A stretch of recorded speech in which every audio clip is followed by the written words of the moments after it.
नमस्कार, मैं आरबी सिंह यादव और आप देख रहे हैं मेरा YouTube channel RB Singh Yadav editor. आज हम भारत की बात न करके पड़ोसी देश बांग्लादेश की बात करेंगे। कहने का अर्थ यह है कि जब व्यक्ति अपने आप को खुदा समझने लग जाए तो फिर स्थिति यही होती है।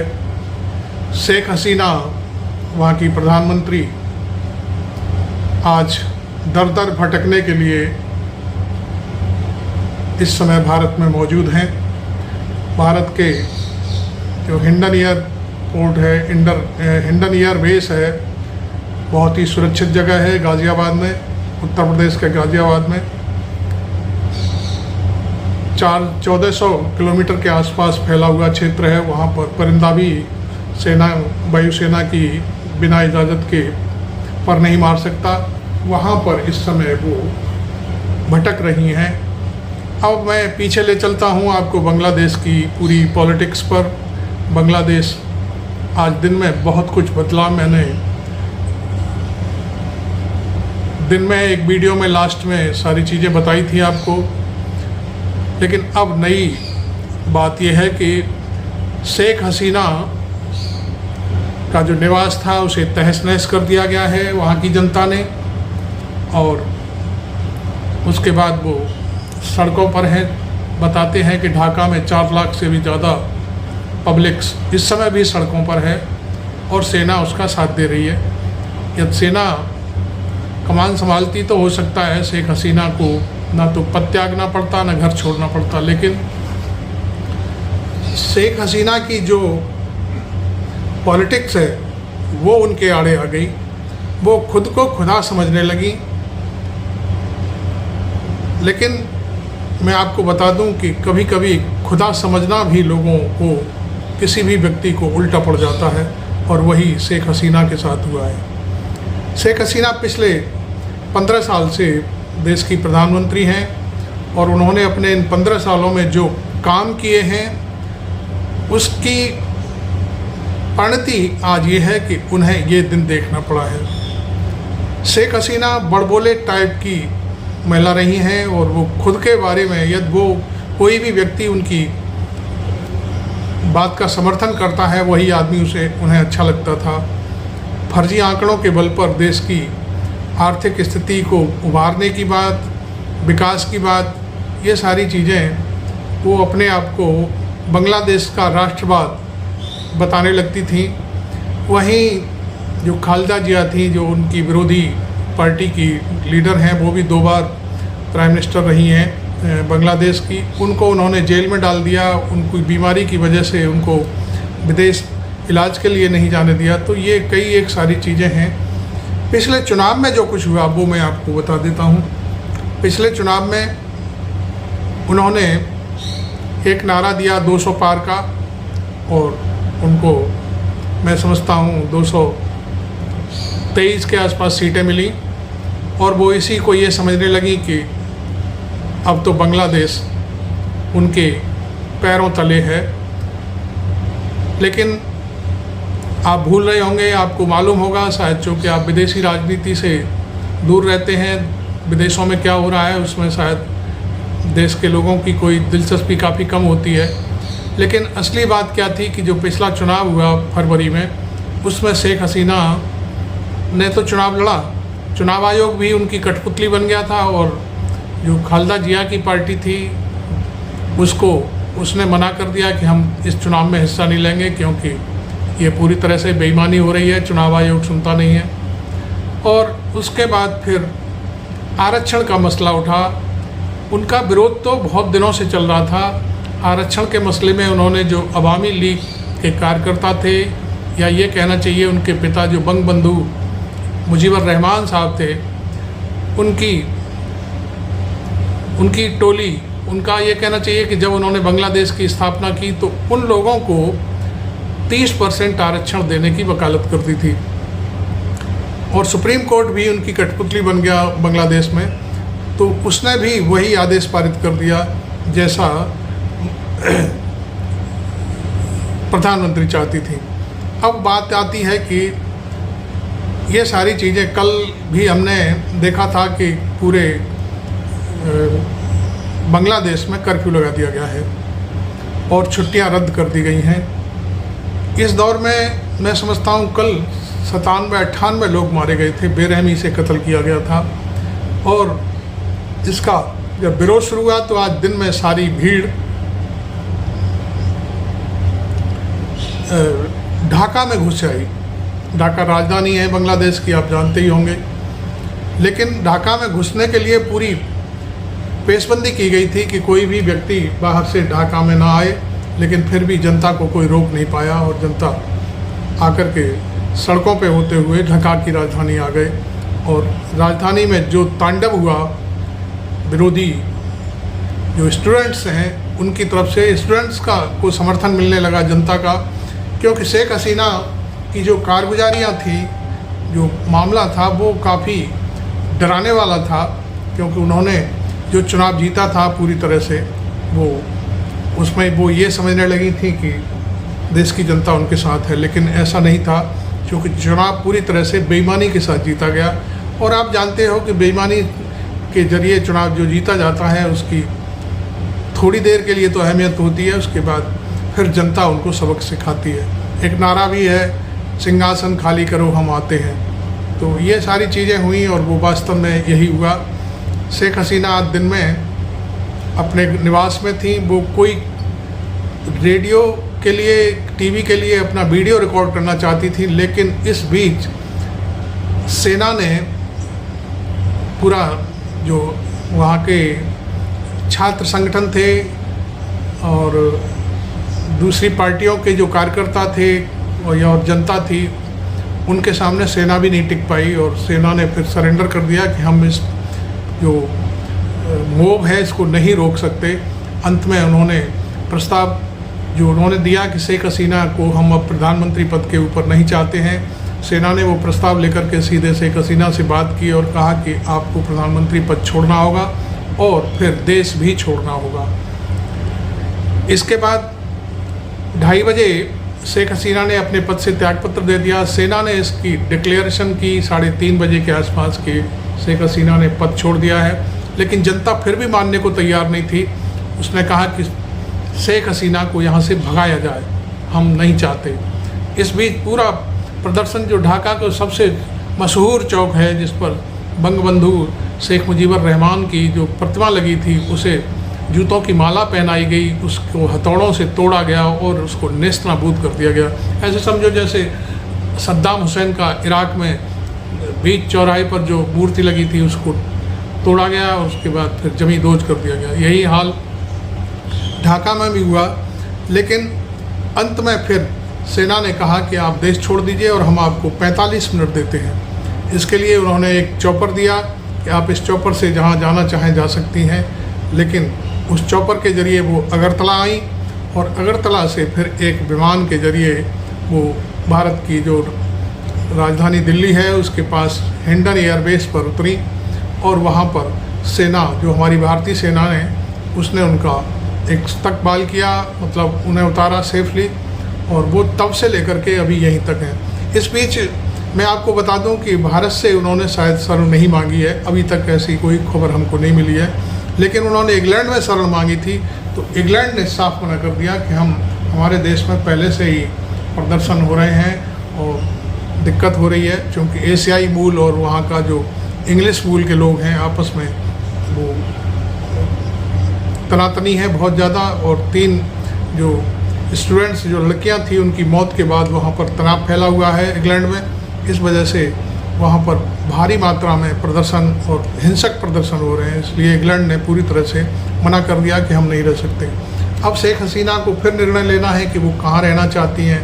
फिनलैंड भी जा सकती हैं, दूसरे यूरोप के देश हैं कोई जहाँ पर मुस्लिम आबादी कम है, वहाँ भी वो शरण ले सकती हैं। वो अभी जो खबर आएगी सामने हम आपको ज़रूर बताएंगे कि शेख हसीना कहाँ जाने वाली हैं, लेकिन फ़िलहाल वो हिंडन एयरवेज गाज़ियाबाद में अब जहाज़ में हैं।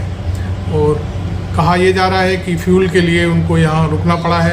अब फ्यूल तो मैं समझता हूँ 1-2 घंटे में ले लिया जाता है, लेकिन उनको उतरे हुए तो काफ़ी टाइम हो गया। शाम को शायद 4 बजे के आसपास से या 5 बजे के आसपास से वो यहाँ हिंडन एयरबेस पर हैं और तब से लेकर अभी फ्यूल ही लिया जा रहा है, तो पता नहीं क्या है।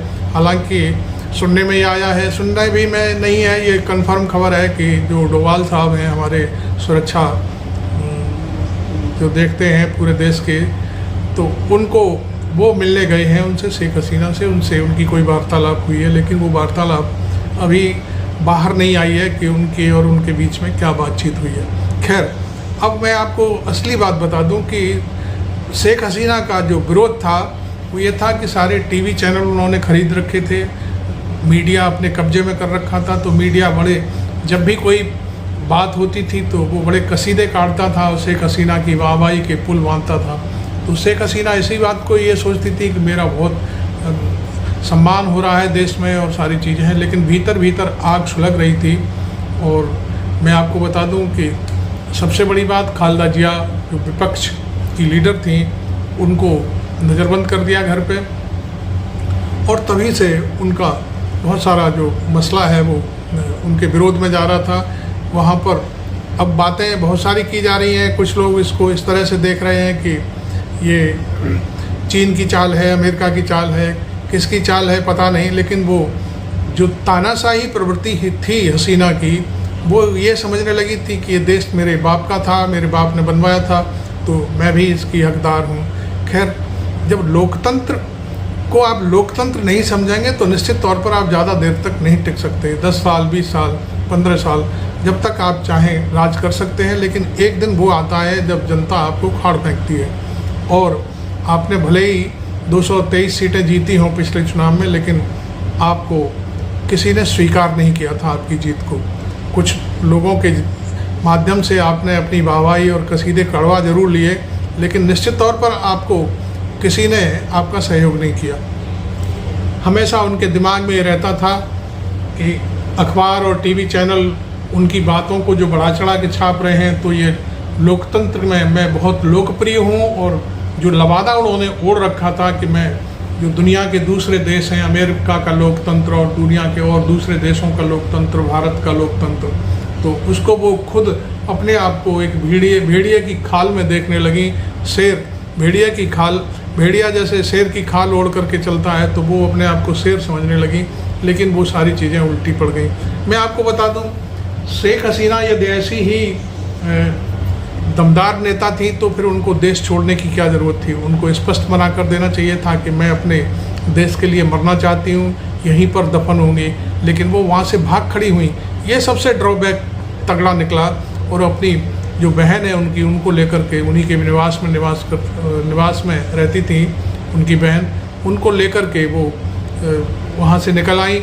और जो अवामी लीग पार्टी है उसके मैं समझता हूँ 70 के आसपास नेता अब तक गिरफ्तार कर लिए गए हैं। और चूँकि वहाँ जो अवामी लीग का जो केंद्रीय दफ्तर था उसमें आग लगा दी गई है, और मैं समझता हूँ हर ज़िले शहर में जहाँ जहाँ अवामी लीग के दफ्तर हैं उनको नेस्तनाबूद कर दिया गया है।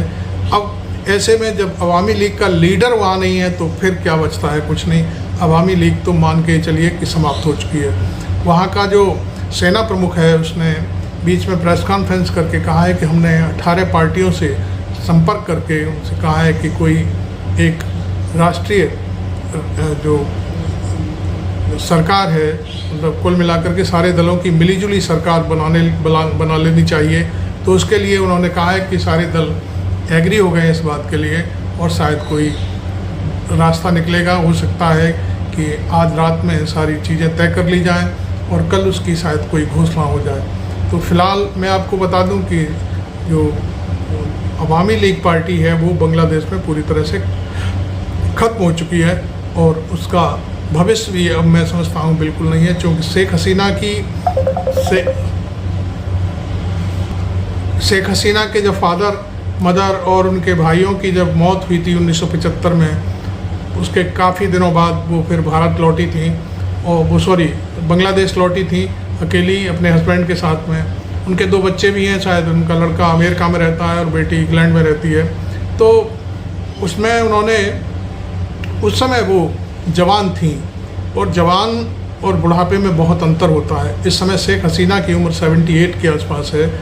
यदि वो जो संघर्ष उनके खिलाफ चालू हुआ है, जो डिक्टेटरशिप उनके दिमाग में थी उसके खिलाफ पूरा देश की आवाम हो गई है, वो उन्हें स्वीकार करेगी या शेख हसीना में इतनी दम है कि वो फिर ढाका लौट पाएंगी कि नहीं लौट पाएंगी, ये अब एक बड़ा प्रश्न है। क्योंकि जब 1971 में जब बांग्लादेश आज़ाद हुआ और बंगबंधु के रूप में जब शेख मुजीबुर रहमान उसके हीरो बने, तो बहुत सारी चीज़ें थीं। तब उनको जैसे आप ये कह सकते हैं भारत में महात्मा गांधी को पूजा जाता है, नोटों पर उनकी तस्वीर है, ऐसे ही बांग्लादेश में भी उनके फादर की इज्जत थी। लेकिन वो जो आज की पीढ़ी है, उस समय के लोग ज़रूर शेख मुजीबुर रहमान को मानते थे, लेकिन आज की पीढ़ी है वो अब भूल चुकी है कि किसने बांग्लादेश बनाया, किसने बनवाया और क्या हुआ। आज तो लोग भ्रष्टाचार और इन सारी चीज़ों से जूझ रहे हैं और बहुत सारी महंगाई है चारों तरफ। और जो उनका कहना है, जनता का कहना है कि फर्जी आंकड़े तैयार करके जो कुछ भी ये दिखाया जा रहा है कि बांग्लादेश की इकॉनमी बहुत आगे है, ये सारी चीज़ें कुछ भी नहीं है। तो हम कहते हैं ठीक है, मैं जहाँ तक मेरा अपना सोचना है कि आप जो जनता से कट जाओगे तो फिर आप लीडर नहीं रह सकते। पुलिस के अधिकारी, आईबी के अधिकारी जो भी आपको सूचनाएं देते हैं, आप उन पर भरोसा न करके आप ये कहोगे कि नहीं मैं जो चाहती हूँ उसी टाइप की रिपोर्ट मुझे दो, तो वो फिर अधिकारी भी बांग्लादेश के यही कहने लगे कि ठीक है जो मैडम चाहती हैं वही लिखो अपनी रिपोर्ट्स में। तो वो उसको अपने हक में समझती रही और आज उनका जो लोकतंत्र का जो लवादा था उनके ऊपर उन्होंने रोड रखा था, वो पूरी तरह से ध्वस्त हो गया। शेख हसीना वो चीज़ है, उन्होंने चुनावों में धांधली करके कुछ डमी कैंडिडेट 61 के आसपास खड़े कर दिए थे चुनाव में, वो भी जीत गए, उन्हीं की पार्टी के लोग थे। तो वो ये समझने लगे कि नहीं अब नाम के लिए विपक्ष 61 पार्टी को लोग अलग हैं और हमारे 223 अलग हैं। इस तरह से कुछ करने के बाद उन्होंने जो कुछ किया, धांधली की, चुनाव दूसरी पार्टियां चुनाव नहीं लड़ रही हैं फिर भी खुद को मतलब डमी कैंडिडेट खड़े करके उनको भी जितवा दिया। तो ये सारी चीज़ें आज उनके लिए बिल्कुल से काला अध्याय बन गई और आज वो दर दर भटक रही हैं, क्योंकि उनकी सोच, उनका जो काबिलियत है वो सारी की सारी सामने आ गई। मैं समझता हूँ कि श्रीलंका के बारे में उन्होंने नहीं सोचा, पाकिस्तान में जो कुछ हुआ वो आपने नहीं सोचा, एक बगल में नेपाल है, अभी अभी कल परसों ही सरकार गिरी है, वो आपने नहीं। तो आप कर क्या रही थी? आपने बिल्कुल नहीं सोचा कि वो जनता से कटे हुए लोगों की यही स्थिति होती है। आपको मालूम है कि श्रीलंका का जो महल था, प्रेमदासा का क्या नाम था उनका राष्ट्रपति का, उसमें घर में घुस गए लोग। ऐसे ही इनके घर में बकरी चुरा ले गए, बतख ले गए, जो डक्स होती हैं उनके घर में पली हुई थी उनको ले गए, और बहुत सारी चीज़ें, कोई संदूक ले जा रहा है, कोई अटैची ले जा रहा है, कोई कुर्सी ले जा रहा है, कोई कुछ ले जा रहा है। तो ये हालत हो गई आज। वो आपने सब सोशल मीडिया पर या वैसे दूसरे वाला जो मीडिया है, जो गोदी मीडिया हमारे भारत का, वो सब दिखा रहा है। असलियत बात ये है जो मुझे कहनी है वो ये है कि बेबाक बोलना हमारी आदत है, हम इस अपनी आदत से मजबूर हैं। हमें कहना पड़ता है कि जो भूकंप ढाका में आया है उससे दिल्ली हिल गई है। मैं आपको बता दूं कि पिछले 2:30 बजे जब इस्तीफ़ा दिया है शेख हसीना ने पद से, और वो वहाँ से चल कर के हिंडन एयरवेज तक आ गई हैं, इस बीच भारत सरकार की तरफ से कोई बयान नहीं आया है। यहाँ तक कि डोवाल साहब जब उनसे मिलने गए हैं हिंडन एयरवेज पर, इसके मिलन के तत्काल बाद पाकिस्तान से प्रतिक्रिया आ गई है, और वहाँ के किसी व्यक्ति ने जो शायद मिनिस्ट्री में है, कहाँ पर है, उसने कह दिया है कि भारत को शेख हसीना को मदद नहीं करनी चाहिए, और उन्होंने डोवाल और शेख हसीना के मिलन को भी गलत बताया कि उनको मिलने की कोई ज़रूरत नहीं। मैं समझता हूँ कि भारत की, वैसे तो हम भारत सरकार की हर बात का पालन करते हैं, हर बात को सोचते हैं कि भारत सरकार क्या निर्णय लेगी, हमारा भी व्यू वही होगा, चूँकि देश की कूटनीति और विदेश नीति से हम बाहर नहीं जा सकते और जाना भी नहीं चाहिए एक नागरिक के नाते। तो लिहाजा अब आप फूंक फूंक के कदम रख रहे हैं। या तो आपको कोई ना कोई बात अब तक कह देनी चाहिए, क्योंकि इधर उधर से सारी प्रतिक्रियाएं आ रही हैं। क्या करना चाहिए देश में, इतने हालात गंभीर हैं ढाका में, तो आपकी जो साइलेंस है वो भी एक बड़ी मज़ेदार है। लेकिन ये जो मिलना है डोवाल साहब का, ये इससे पड़ोसी देश काफ़ी चिंतित हैं, और वो शायद होंगे भी, क्योंकि जो खालदा जिया हैं और जमात इस्लामी है वो शायद पाकिस्तान समर्थक हैं दोनों पार्टियां, और जो स्टूडेंट्स हैं वो भी शायद पाकिस्तान समर्थक हैं और कट्टर भी बताए जाते हैं। कट्टर हैं कि नहीं है वो एक अलग बात है। ये सारा गुबार असलियत में इस बात पर है कि एक ही जो वहाँ का तबका है, वो तबका जिसने बांग्लादेश बनवाया, उनको और उनके जो परिवार के जो आगे के सदस्य हैं, जो पीढ़ी है, उनको आरक्षण देने की बात का है। ये बात चुभ गई लोगों को। इसके अलावा और क्या चुभा है? शेख हसीना हमेशा अपने मुंह से, जो विपक्ष के लोग थे, जो छात्र थे, 1 महीने से आंदोलन चल रहा है, कोई एक दिन की बात नहीं है, ये सबको आतंकवादी कहती थी, बदमाश गुंडे मवाली कहती थी। तो ये बात मैं समझता हूँ कि जनता को घर कर गई है। इस बात का हमें यहाँ पर उल्लेख करना बहुत ज़रूरी हो गया है कि कभी कभी जो लोग खुद को खुदा समझ करके और दूसरे को गद्दार कहने लगते हैं, गद्दार कहने लगे थे, जो शेख हसीना खुद कहती थी ये गद्दार लोग हैं जो मेरा विरोध कर रहे हैं। तो कुल मिलाकर के ये सारी चीज़ें अभी तक मैंने जितना मैं अपने शब्दों में ढाका की जो बगावत है उसके बारे में कह सकता था बोल दिया। आपको मेरा ये वीडियो कैसा लगा ज़रूर मेरी इस व्याख्या पर टिप्पणी करें, एनालिसिस पर, और अपनी बात लिखें खुल करके कि आपका क्या सोच है। Thank you very much. मैं आरबी सिंह यादव।